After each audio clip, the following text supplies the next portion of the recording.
देखिए, बीपीएससी के परीक्षा के मामले में जो कुछ लोग धरना दे रहे हैं, आपको पता है कि कोई भी आयोग एक स्वतंत्र इकाई होता है और आयोग के द्वारा परीक्षा के ठीक बाद स्थिति की समीक्षा करते हुए और एक सेंटर का परीक्षा रद्द किया गया है।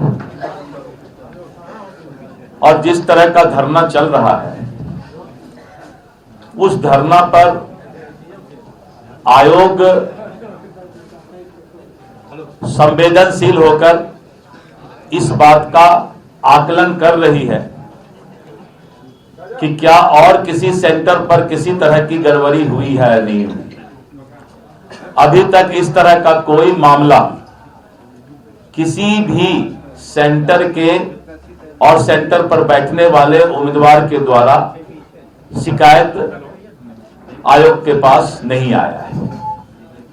लेकिन कुछ लोग जो धरना पर बैठे हैं, उनका मांग है कि पूरे बिहार का जो है बीपीएससी का जो परीक्षा हुआ है और उसके संबंध में रद्द करने की बात कही जा रही है।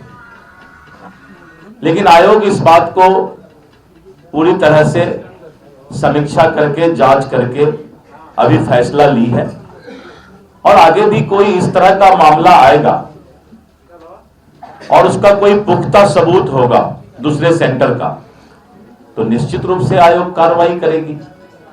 लेकिन किसी भी सेंटर पर अगर इस तरह की कोई घटना की बात आई है तो उसका पुख्ता सबूत आयोग के पास देना होगा। और ये तो सिर्फ बिहार का परीक्षा है बीपीएससी। आज से कुछ दिन पहले पूरे देश के लाखों छात्र, जिसमें 30 लाख 40 लाख से भी ज्यादा छात्र होते हैं, नीट का परीक्षा हुआ था और नीट के परीक्षा में कुछ इस तरह के मामले आए थे और मामला सुप्रीम कोर्ट तक गया था। लेकिन अगर उसमें भी सुप्रीम कोर्ट का फैसला देखिएगा तो माननीय उच्चतम न्यायालय सुप्रीम कोर्ट ने स्पष्ट आदेश दिया कि एक सेंटर के कारण या कुछ अभ्यर्थी के कारण सभी लोगों को इसकी सजा नहीं दी जा सकती है।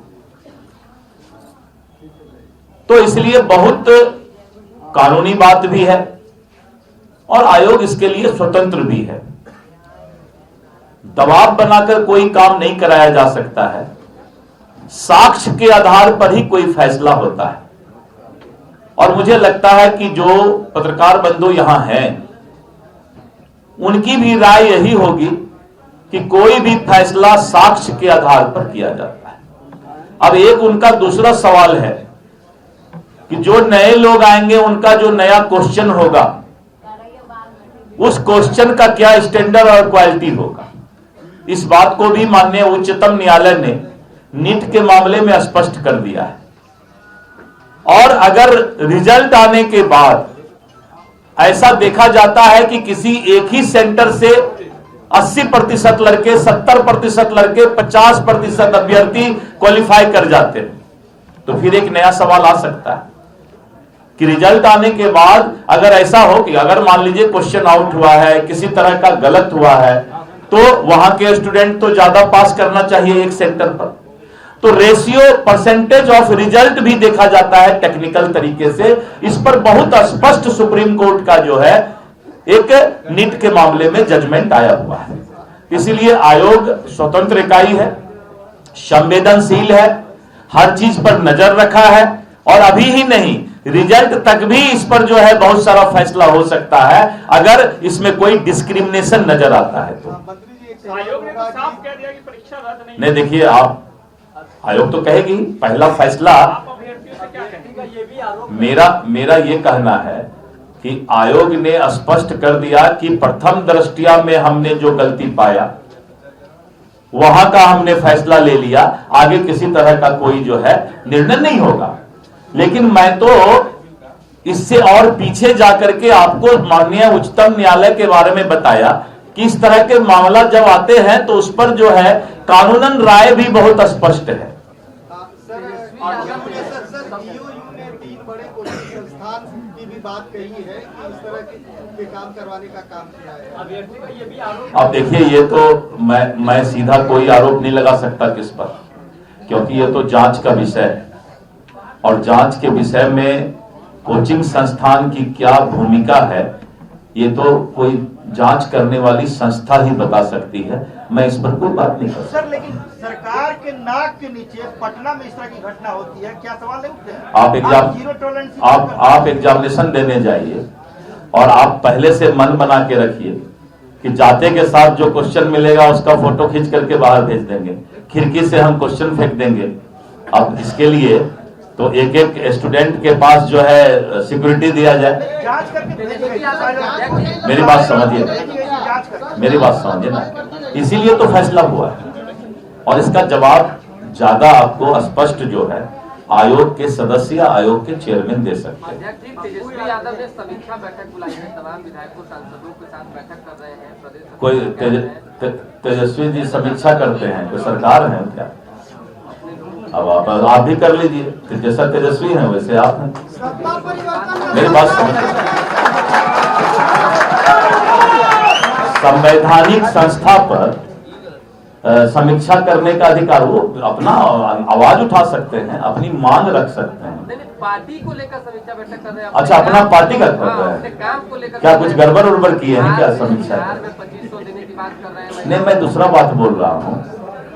कोई बाबूजी के घर से तो देना नहीं है किसी को, जो बोलना है बोल दीजिए। वो 2500 बोल दे, आप बोल दीजिए 5000 दे देंगे। क्या नारी का सम्मान है? लालू यादव जी के शासन में नारी का क्या सम्मान था? वो ज्यादा मुंह मत खुलवाइए, बहुत सारी बात है। महिला का सम्मान लालू यादव जी का परिवार कहाँ सीखा है? अगर सम्मान सीखता तो दूसरे घर के भी महिलाओं को, औरतों को सम्मान देना जानता हो। तो खैर चलिए, इस पर ज्यादा बात नहीं करेंगे। जो भी आप छत्तीसगढ़ का बात लीजिए, छत्तीसगढ़ में इसी तरह का धोखा देकर भूपेश बघेल ने कांग्रेस की सरकार बनाई थी कि हम मां बहना को ये दे देंगे, हम किसानों को ये दे देंगे। वहां पर केंदू पत्ता होता है, केंदू पत्ता को ये दे देंगे, आदिवासी भाई को ये दे देंगे, आपको याद होगा। और जब छत्तीसगढ़ में चुनाव विधानसभा का शुरू हुआ तो चारों तरफ यही हो रहा था कि नहीं भाई, ये तो सब कुछ फ्री देंगे तो सरकार तो इसी का बनेगा। लेकिन जनता को मालूम है कि इस देश में अगर एक आदमी का गारंटी चलता है तो वो है मोदी का गारंटी। मोदी के गारंटी पर ही जनता को विश्वास है। और छत्तीसगढ़ में जब हमने कहा कि 2300 हम धान का देंगे तो उसने कहा 2500 देंगे। यानी लगता है बोली लगता है क्या कि 200 बिजली फ्री देंगे, तो कोई बोल दे 300 दे देंगे। माई बहन को कोई 2500 बोल दिया कि बहना माई को हम देंगे, कोई बोल दे 4000 दे देंगे। कोई हमारी महिला बहन, कोई हमारा जो है समाज का लोग अगर विश्वास करता है वादा पर तो वो मोदी की गारंटी पर विश्वास करता है, क्योंकि उसको मालूम है कि मोदी जो बोलते हैं वही करते हैं। और ये भूपेश बघेल उसका जो है सबसे बड़ा उदाहरण है इस देश में। धन्यवाद जी।